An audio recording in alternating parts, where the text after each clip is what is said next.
Bonjour.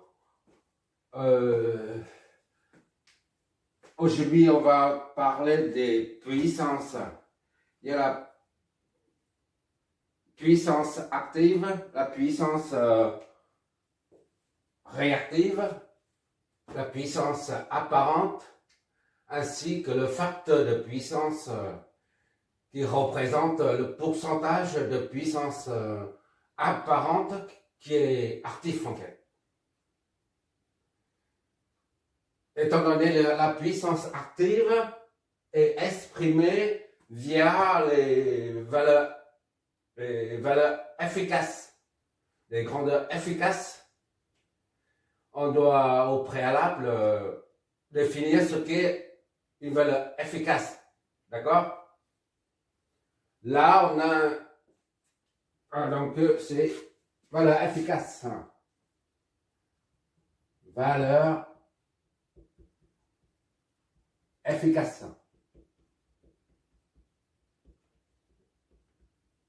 Je crois qu'il y a deux F.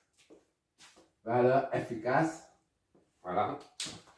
Et éventuellement un S. Voilà. Alors,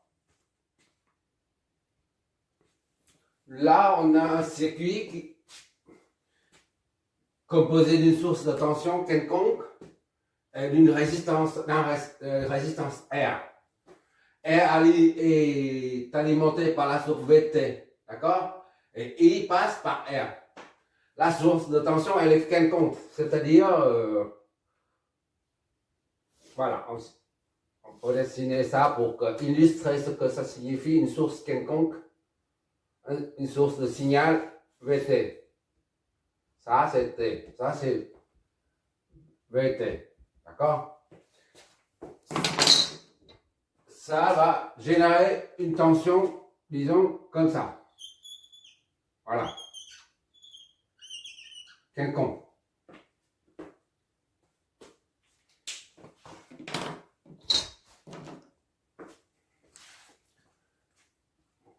Et d'après la formule, pour calculer, on a une formule en courant continu qui reste valable dans toutes les situations. Une formule standard qui est la puissance est égale à U fois I. D'accord? Et si on applique cette formule-là à ce circuit, en fonction de la variable T, on aura PT est égal à VT fois IT. D'accord?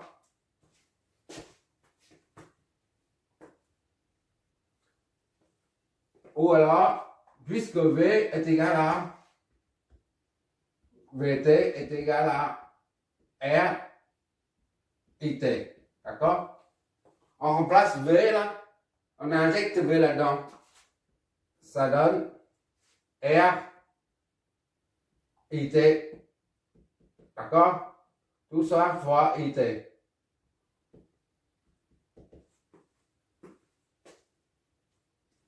Finalement, on a P en fonction du temps, bien sûr, est égal à R IT au carré. D'accord? Appelons ça 0 pour un cas général. Il n'y a pas de forme. C'est la forme du signal est quelconque. D'accord? Ça, c'est ce qui se passe à ce niveau-là. Le signal qui est comme ça. Là.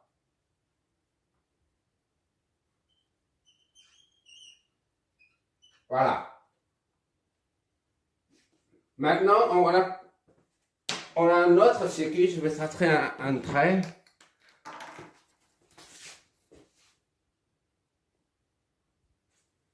Là, je viens de dessiner le même circuit, là. Je reprends R ici, et la source de tension.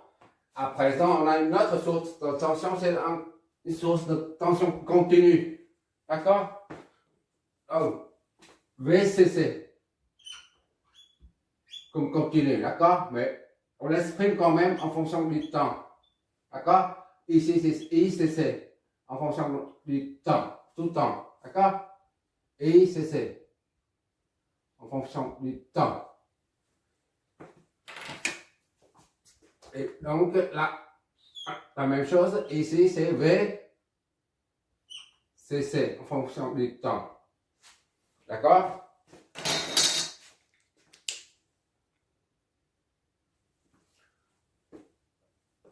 Puisque VCC, c'est une source de tension continue, elle débite toujours une tension constante. C'est la raison pour laquelle ICCT là, est aussi un courant constant. Donc, on va dessiner ça.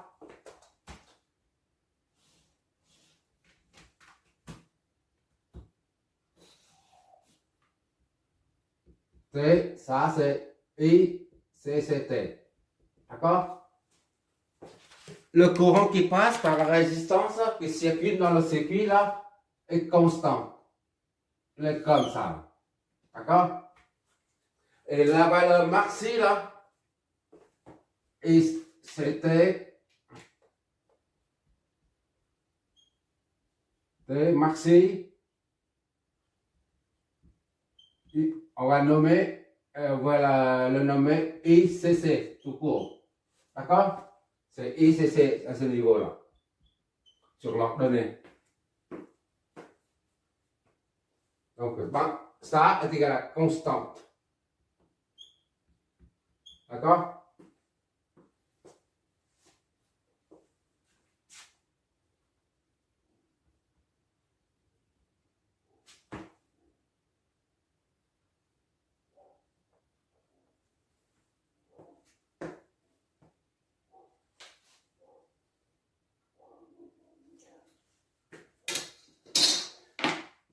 Et d'après la formule 0 là, on applique cette formule à ce circuit-là. 0, ça nous donne, ici au lieu de PT, on a P, CC. D'accord? Oui, CCT. Qui est égal à RI CCT au carré. T au carré, tout simplement. D'accord? Et on appelle ça l'équation 1. Une. D'accord?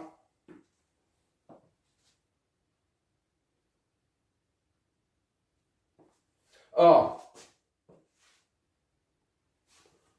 pour tout t de 0 jusqu'à l'infini, là, or, pour tout t, ça s'écrit comme ça mathématiquement, pour tout t, okay.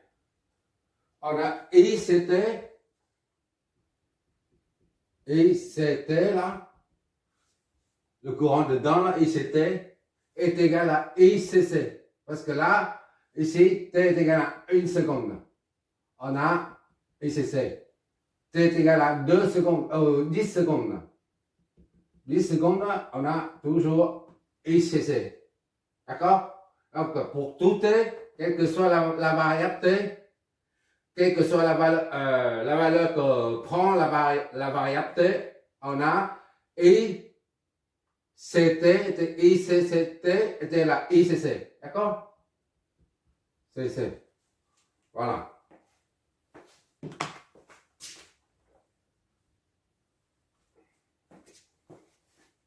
Puisque ça est égal à ça, donc ICC T au carré est égal à ICC au carré. C'est bon. On appelle ça 1A. C'est la suite de ça. Et par conséquent, pour de 1 et 1A là, 1 et 1A, ça nous donne quoi? P, CCT, CCT est égal à R fois ICC T au carré, c'est-à-dire ça au carré. Alors, mais ça équivaut à ça. Ou plutôt ça équivaut à ça. Et c'est au carré. D'accord?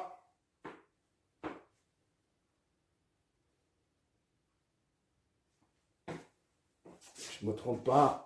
Ok, c'est bon.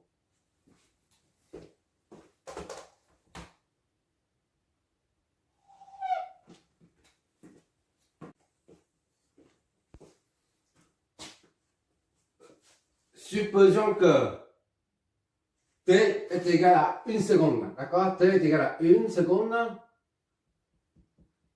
T est égal à 2 secondes. Etc. jusqu'à T est égal à 2 pi secondes. Voilà.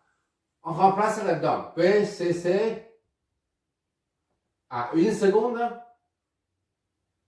1 seconde, ça est égal à R I CC au carré. Ça, R est constante. Le courant maxi est constante. Ça ne varie pas, d'accord? En fonction du temps. La variable T varie, mais là, le courant ne varie pas, puisque la source de tension, elle est constante. Ainsi de suite, jusqu'à PCC 2, par exemple, tu as toujours ça. Jusqu'à PCC 2 pi seconde.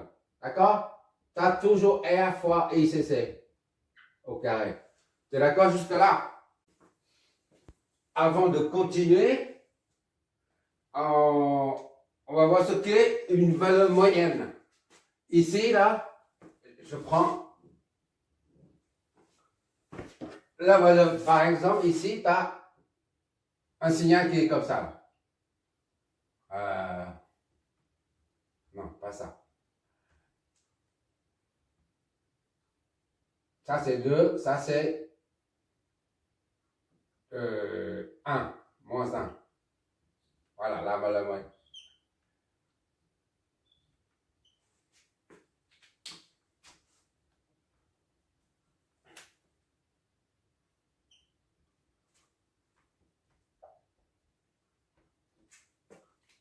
Ça, c'est plus 2, ça, c'est moins 1. La valeur moyenne se trouve quelque part ici, là. D'accord? Ça, c'est négatif. D'accord? Négatif. Tandis que ça, c'est positif.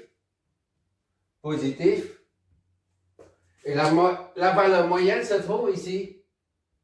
La valeur moyenne. D'accord? De même pour une fonction sinusoïdale, plus ici, partie positive, plutôt partie négative. La valeur moyenne se trouve justement ici, c'est-à-dire nul. Si tu ajoutes le plus et le moins, là, l'air plus et l'air moins, les deux, tu additionnes, ça donne 0. La valeur moyenne est nulle. D'accord? Moyenne est nulle. Moyenne supérieure à 0. D'accord? Ou encore, si tu as ça, voilà.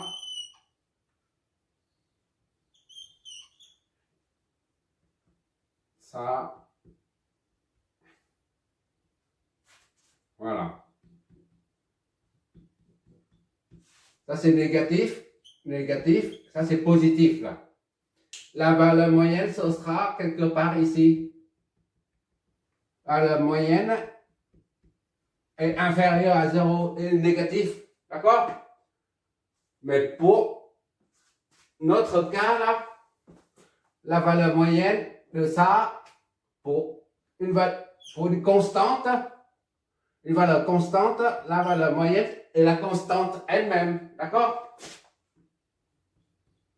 Par exemple, ici, c'est 4, et bien la valeur moyenne se trouve ici. La valeur moyenne, c'est 4. D'accord? C'est juste une illustration de la valeur moyenne. Je viens d'effacer l'autre partie pour dégager un peu. Là, tu peux très bien appeler ça comme I moyen. D'accord? Le courant moyen. Vu là, ICC est constante. D'accord? Que ce soit à T égale à 1, à 2, ainsi de suite, jusqu'à 2pi ou 4pi, c'est la même chose. Ou 10pi, c'est la même chose. On trouve toujours R, I, C, C. D'accord? À la limite, tu appelles ça I, R, I, 2pi. Ici, c'est R, I, 4pi, par exemple. D'accord? C'est une nomination. On nomme ça, on appelle ça comme ça. C'est juste un symbole. D'accord? Ça ne veut pas dire I fois 2pi. Au lieu d'appeler ça ICC au carré, eh ben,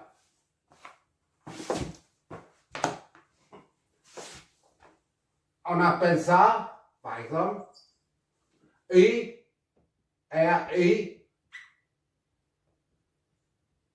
moyen. D'accord? Ou encore, pourquoi pas, R, I, F. On ne sait pas pour l'instant ce que ça signifie. FF, d'accord? On laisse ça comme ça. On ne cherche pas à savoir ce que c'est. I, F. Comme si on ne sait pas qu'il s'agit de valeurs efficaces. Mais on l'appelle comme ça. D'accord?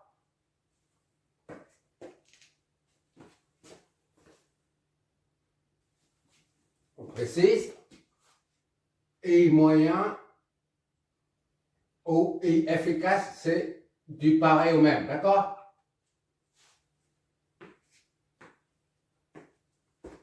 Maintenant, passons au signal cosinusoïdal alternatif. On va dessiner le schéma.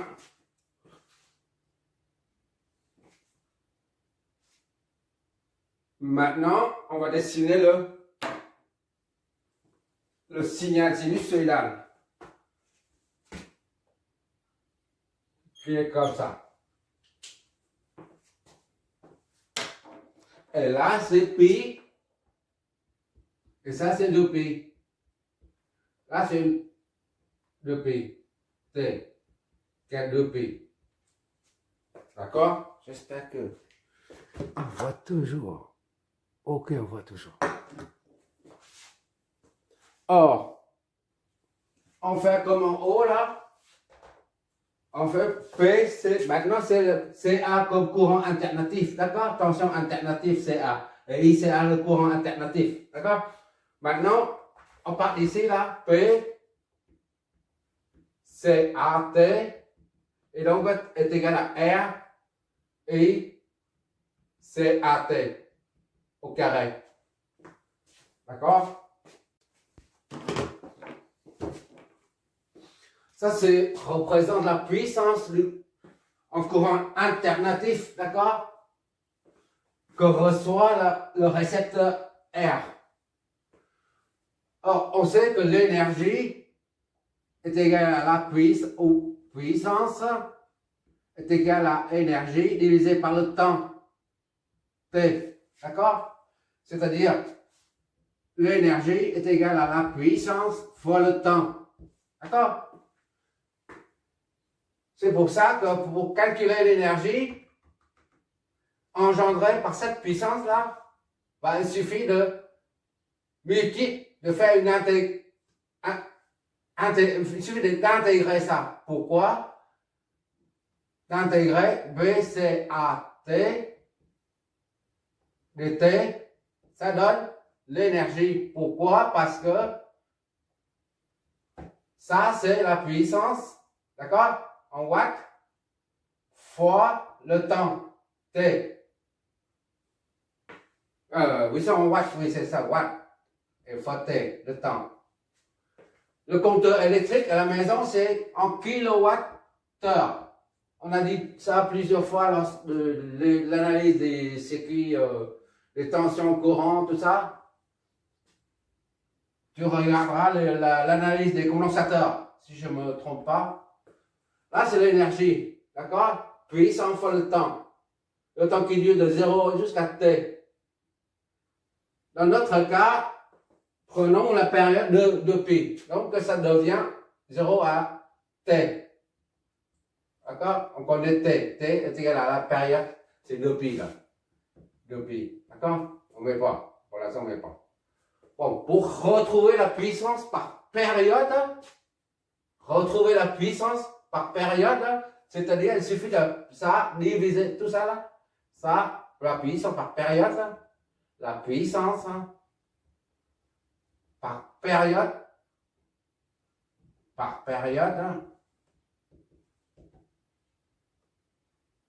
depuis c'est W, l'énergie divisé par le temps, d'accord? Et donc est égal à tout ça.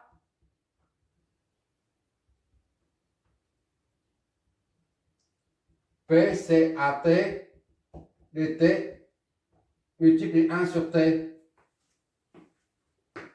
D'accord? Ça, c'est la puissance par période de pi.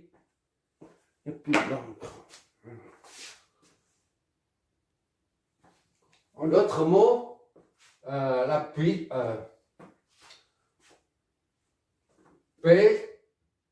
c'est AT par période de pi, d'accord? Et 1 sur T, intégrale de 0 à T, P c'est AT fois dt. D'accord? Il suffit de remplacer PCAT par ça là-dedans. 1 sur T, 0 à T, R fois I, c'est AT au carré dt. D'accord? Donc P, c'est AT, T par période, c'est 1 sur T. Je reprends juste de R, I, c'est AT au carré dt. D'accord?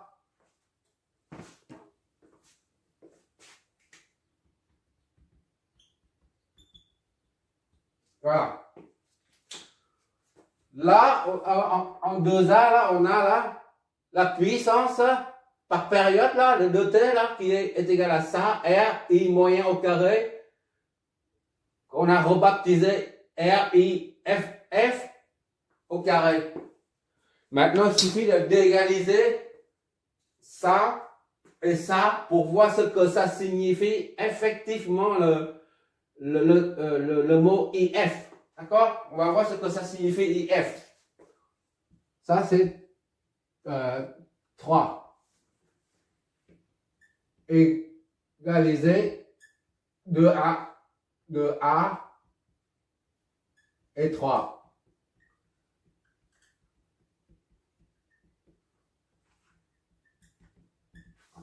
On a RIF. IF, je vais effacer ça parce que ça, on a plus besoin après. On n'a pas assez de place. RIF au carré. Pour l'instant, on ne sait pas ce que ça signifie IF, d'accord? Ou I moyen si tu veux. Est égal à 1 sur T, intégrale de 0 à T, d'accord? T c'est le pi, d'accord? Sous-entendu. R fois ICAT au carré dt. D'accord? Donc, est égal à R sur T, intégrale de 0 à T, ICAT au carré dt. D'accord? On simplifie ça et ça. D'accord? Et efficace, F égale à T. Je dis F seulement, on ne dit pas efficace. À la fin, on verra ce que ça signifie. D'accord? ICAT au carré dt. D'accord? Et par conséquent, F, justement, à partir de là, on sait ce que c'est. 1 sur T, intégrale de 0 à T. T, c'est le pi, là. Il ne faut pas l'oublier. ICAT dt au carré, tout ça, racine de 2. Voilà. Maintenant, on sait ce que c'est IF, et on appelle ça I efficace. Tout à l'heure, on l'a appelé IF, mais on ne sait pas ce que c'est en fait. D'accord? Maintenant, on sait maintenant. IF, ça signifie la 1 sur T intégrale du courant alternatif au carré, tout ça sous la racine de 2. Voilà. I efficace. Mais on appelle ça I efficace, valeur efficace. D'accord? Si on n'a pas utilisé IF, on dit I moyen seulement. On aura du mal à comprendre ça. On aura du mal parce que le moyen, il n'y a pas de racine.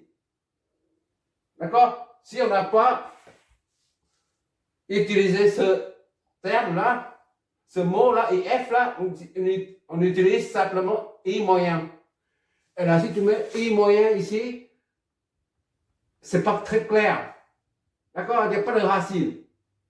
Là, c'est I efficace. Tu vois maintenant l'utilité de poser ça comme IF, comme inconnu, et seulement à la fin qu'on voit. Parce que la valeur moyenne, il n'y a pas de racine carrée. D'accord? Voilà, maintenant ce que c'est, qu'est-ce que ça, tu sais maintenant ce que signifie la valeur efficace du courant. De même, si ici c'était une source de tension, la tension aux bornes, je veux dire, VCAT aux bornes, ce sera, tu remplaces ça, V efficace, et donc est égal à la racine de tout ça, 1 sur T, 0 T, VCAT, tout simplement. D'accord?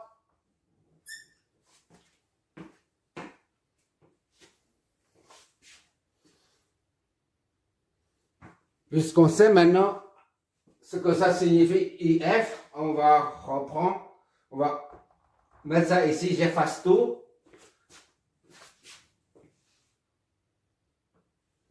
J'ai tout effacé ce côté, je remets le résultat IF, efficace là, est égal à la racine de tout ça.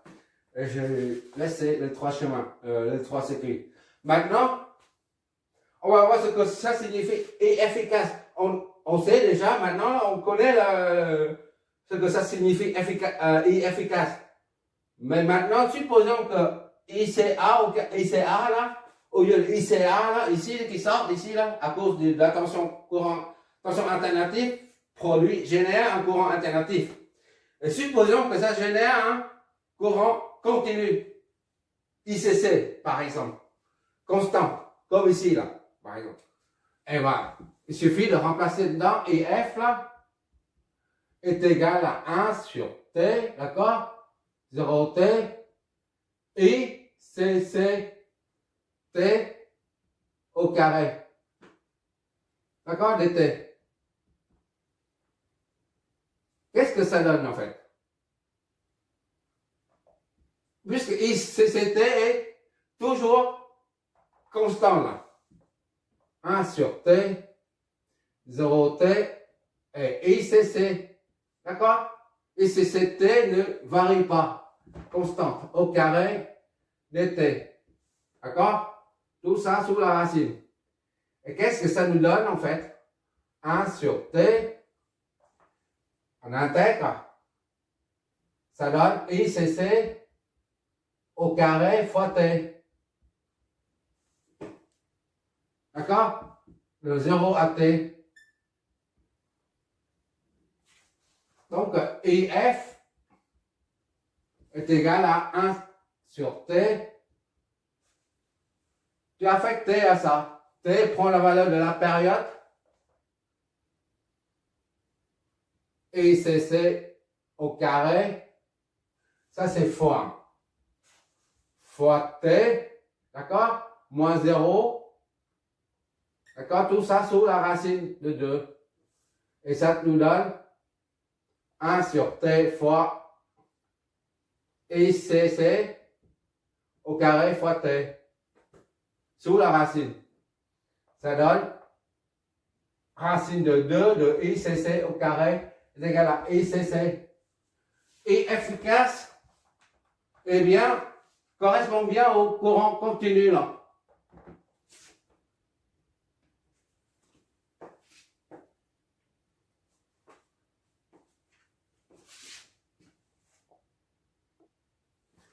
Maintenant, revenons à notre expression trouvée là, avec la source alternative.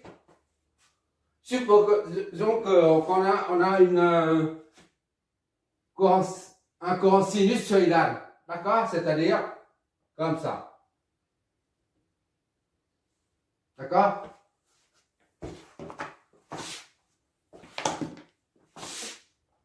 Là, c'est très important.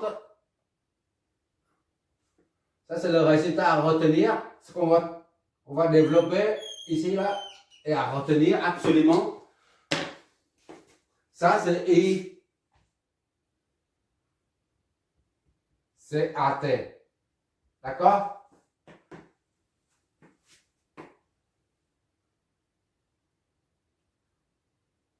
Au lieu de prendre sinus, on prend cosinus, par exemple. Pour que ça soit plus simple. D'accord? Sinus, on prend cosinus, comme d'habitude. On prend cosinus, allez, on prend cosinus, comme ça, pour simplifier la vie. Voilà, cosinus. Ça, c'est I, c'est A. I, c'est A, T est égal à, on va mettre l'amplitude, I max fois cosinus oméga T. D'accord? Cosinus, I max, c'est à ce niveau-là. I max, hein.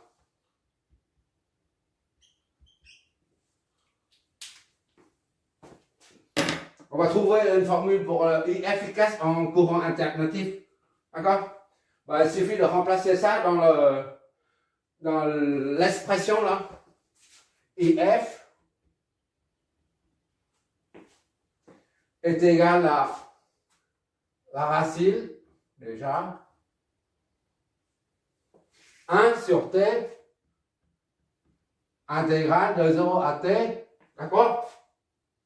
Et c'est AT au carré. On remplace ICAT par son expression. I max cosinus oméga T. Sinus oméga T. D'accord? ICA. Tout ça au carré. D'accord? DT.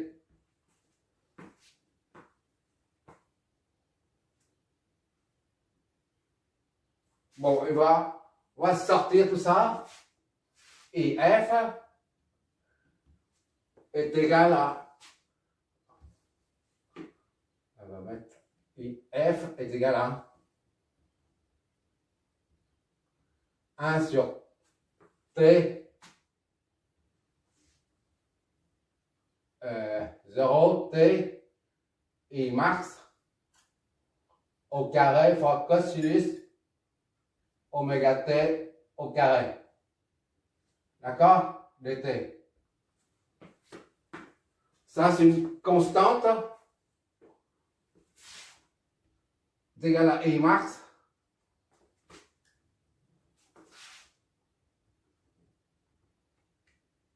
I max au carré sur T. 0 T cosinus de oméga T. Il faut que je m'éloigne, sinon je ne vois pas grand chose. Voilà. Il faut s'éloigner pour voir un truc.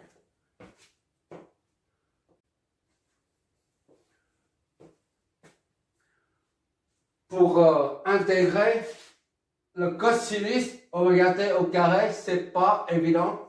Ça, c'est pas évident d'intégrer ça. Donc, on va remplacer la fonction cosinus au carré par son équivalent en utilisant les identités remarquables en trigonométrie. D'accord? On a cos 2a est égal à 2 cos a au carré. Moins 1, je crois. Cos 2a est égal à 2 cos a au carré moins 1. C'est ça la formule. D'accord? Donc, cos A au carré, ça donne cos A au carré. Ça là au carré est égal à cos 2A plus 1. Tout ça divisé par 2. D'accord? En remplaçant A par oméga. Ça signifie pour A est égal à oméga t,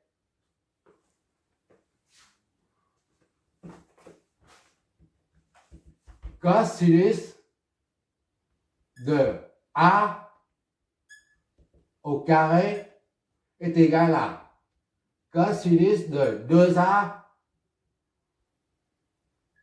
d'accord, plus 1, et là, sur 2. J'espère que je ne fais pas d'erreur. Il suffit de remplacer ça là-dedans. IF est donc est égal à racine de 1 sur t. D'accord? I max au carré sur t.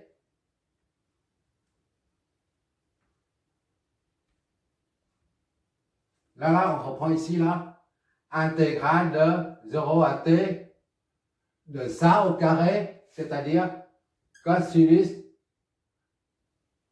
on va mettre le 1 devant, cosinus de oméga t plus 1 fois 1,5. Voilà.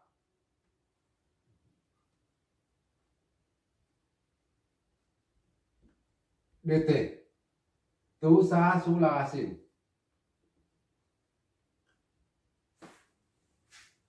D'accord?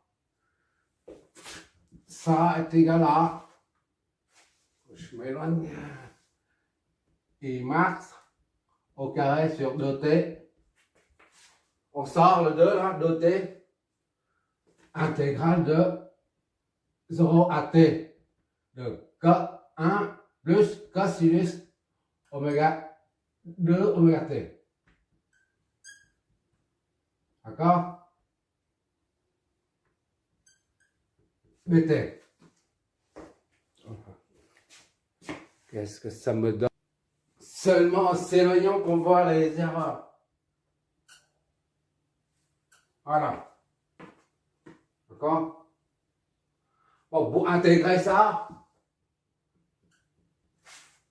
un petit rappel, cosinus, on intègre, on va dans le, on remonte dans le temps, sinus. D'accord? Et pour la dérivée, on va dans le temps, puisque c'est tangente. Ça, je vois les choses comme ça, en fait, intuitivement. Bon, IF est égal donc à I max au carré. Ah, je dis, ça, ce sont des astuces, mais ça, c'est, je me sens comme ça, intuitivement. Je sais pas pourquoi, mais je pars du principe que primitive, ça veut dire l'âge des cavernes. Genre, voilà, j'ai compris des choses comme ça. L'homme Néandertal ou quelque chose comme ça, voilà. Primitif, il faut remonter dans le temps. C'est pour ça que j'ai trouvé ce genre d'astuce. Et dérivé, c'est la vitesse. C'est pour ça, vitesse, il est vitesse et temps. Donc, il faut aller dans le temps. C'est ça mon truc. Hein. Je ne sais pas comment ça, les gens raisonnent comme ça, j'en sais rien. Noter. Une fois, j'ai dit ça à quelqu'un, il m'a dit, c'est pas comme ça qu'il faut raisonner. Mais ça fonctionne chaque fois. Voilà. Pour ça, c'est. Voilà. Sinus, donc 1 sur A, c'est-à-dire 1 sur 2 oméga. D'accord? Déjà, 1 c'est. Dans tel cas, c'est fait T. Plus 1 sur 2 oméga. D'accord? Sinus. Voilà, comme on vient de dire, 2 oméga T. D'accord? De 0 à T.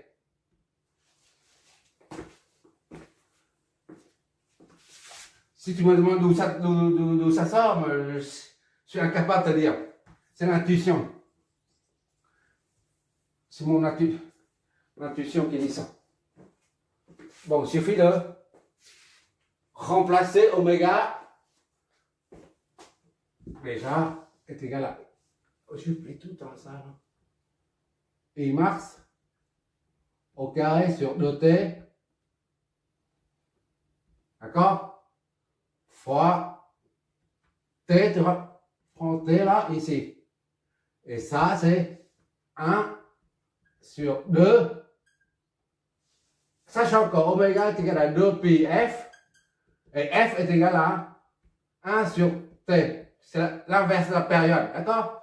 Donc, au lieu de mettre 2 oméga, on met 2 fois ça. 2 fois 2 pi sur t. D'accord? C'est la même chose. Ici, c'est pareil.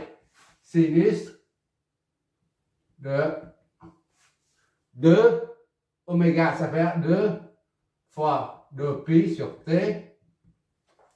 D'accord? Fois t. La variable qui prend là. T prend la valeur de la période. Voilà.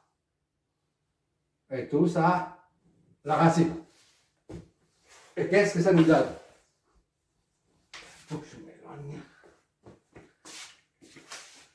Et max au carré sur 2t. On réduit. Et efficace est égal à I max au carré sur 2t. D'accord? Fois t plus t sur 4pi.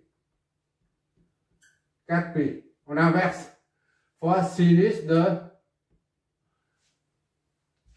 On simplifie 4pi. D'accord?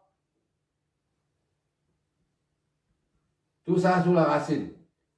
Or, sinus, ça c'est pi, ça c'est 2pi, ou 0. 4pi sinus de 4. 1, 2, 3, 4. 4pi c'est ici, sinus de 4pi c'est ici, c'est 0. Donc tout ça c'est 0. Sinus de 4pi est égal à 0. Tout ça c'est 0. Soit IF est égal à I max au carré sur 2t fois t plus tout ça c'est 0. D'accord? 0 fois t sur 4pi ça fait 0. Et ça nous donne IF est égal à I max au carré fois t sur 2t, tout ça au carré. Simplifie ça et ça. Il nous reste IF est égal à I max au carré sur 2. D'accord? Finalement, IF est égal à I max, racine de I max sur racine de 2. IF est donc est égal à I max sur racine de 2. En courant alternatif sinusoïdal ou cosinusoïdal, d'accord? Voilà.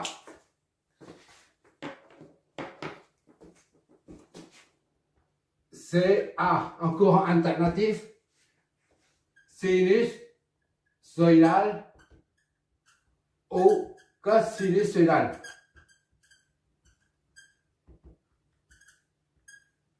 Pourquoi c'est valable pour le sinusoïdal, mais on a calculé pour le cosinusoïdal? Parce que sinusoïdal, c'est juste une translation de cosinusoïdal, c'est tout.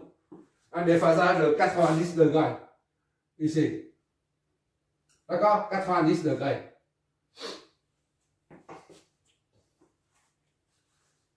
comme on a fait plusieurs fois pour transformer les paramètres dans le domaine temporel vers le paramètre dans le domaine fréquentiel. On a mis cos est égal à cosinus sinus plus et sinus cos moins. Voilà. Voilà, ça, on a trouvé le courant efficace et efficace pour le signal, uniquement pour le signal alternatif de type sinusoïdal ou cosinusoïdal. Ça n'est pas valable pour un signal comme ça. D'accord? Ni pour un signal comme ça, ça ne passe pas. Il faut absolument que le signal VCA ou ICA est de type cosinusoïdal ou sinusoïdal. D'accord? On va faire des exercices. On va calculer juste un seul exercice pour voir ce que c'est réellement le courant efficace. Tous les multimètres,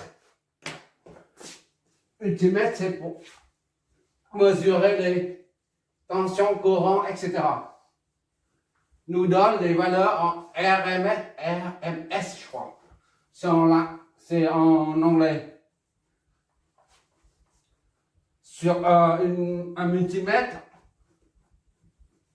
électronique, tu vois ça. Un multimètre comme ça, là. Voilà, ça c'est l'écran. Ça te donne des chiffres. Ici, tu vois RMS. C'est mean square, quelque chose comme ça. Mean square, je crois. C'est comme ça, je ne sais pas quoi. Mean, je crois. Square, voilà, comme ça. C'est la valeur efficace, ça veut dire ça en fait. Ça, pour traduire ça. Square, c'est la racine carrée là. D'accord?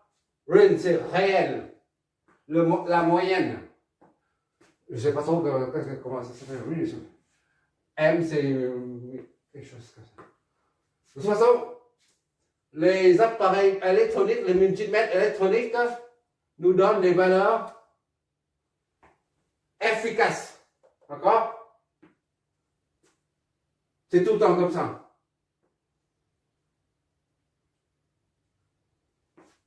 Quoi d'autre à dire là-dessus? Et Marcy ici correspond à le module, d'accord? Et c'est A, voilà. Et Mars, c'est le module. Ici. C'est-à-dire, voilà. Le vecteur, il est là. Et Marcy. On fait un ou deux, maximum deux exercices et après on va passer directement aux puissances actives et puissances réactives. Parce que la puissance active, elle est exprimée en fonction de ces valeurs, de la valeur efficace, justement. La puissance active, représente la puissance moyenne. Comme on a trouvé là, et efficace correspond bien au courant continu, c'est-à-dire moyen. Merci d'avoir regardé. On va faire un exemple, un exo.